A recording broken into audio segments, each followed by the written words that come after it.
மதுரை சித்திரை திருவிழாவில் முத்திரை பதிப்பது மீனாட்சி திருக்கல்யாணம். இந்த திருமணத்தை காண திருப்பரங்குன்றத்தில் இருந்து வள்ளி தேவானையுடன் முருகப்பெருமான் இங்கு வந்து விடுவார். மகன் முன்னிலையில் பெற்றோரது திருக்கல்யாணம் நடப்பதை காண்பதற்கே கண் கோடி வேண்டும். தன் தங்கை மீனாட்சியை சிவனுக்கு தாரை வார்த்து கொடுப்பதற்கு திருப்பரங்குன்றத்தில் இருந்து பவளவாய்க்கனி பெருமாளும் முருகனுடன் இங்கு வருவார்.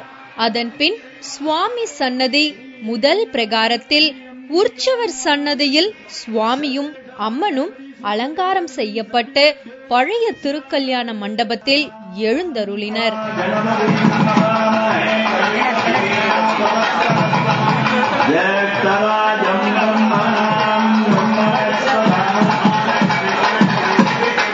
மதுரை கோயிலை பொறுத்தவரையில் இது ஒரு சிவத்தலமாக இருந்தாலும் மீனாட்சி ஆட்சி நடப்பதால் மீனாட்சிக்கு தான் முன்னுரிமை.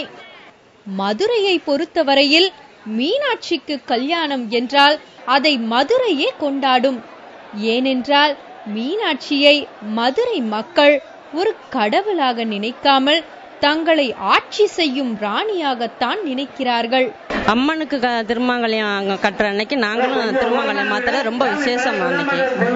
அன்னைக்கு கயிறு மாற்றி எல்லாருமே 3 நாள் வர கயிறு போட்டு, மதுரையே அவ்வளோ பேரும் 3 நாளைக்கு 5 நாளைக்கு கயிறு போட்டிருப்பாங்க. எல்லாருமே கயிறு போட்டு 5ஆம் நாள் மாத்திக்கிடுவாங்க எல்லாருமே.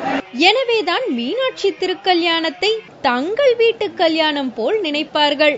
விடிந்தால் மீனாட்சிக்கு கல்யாணம் என்றால் முதல் நாளே கோவிலுக்கு சென்று ஒரு பிரிவினர் தோரணம் கட்டுவார்கள், ஒரு பிரிவினர் தாலி கயிறு மற்றும் மஞ்சள் குங்குமத்தை ஒரு பையில் போட்டு வைப்பார்கள்.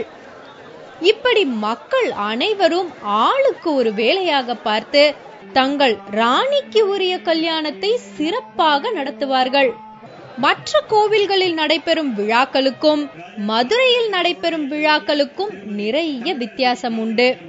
இங்கு நடைபெறும் விழாக்களில் பட்டர்கள் தாங்களே வேடம் போட்டு ஒவ்வொரு திருவிழாக்களிலும் நடித்து காட்டுவர். இதனால் பக்தர்கள் மகிழ்வதோடு சமய கருத்துக்களையும் எளிதில் புரிந்து கொள்ள முடிகிறது.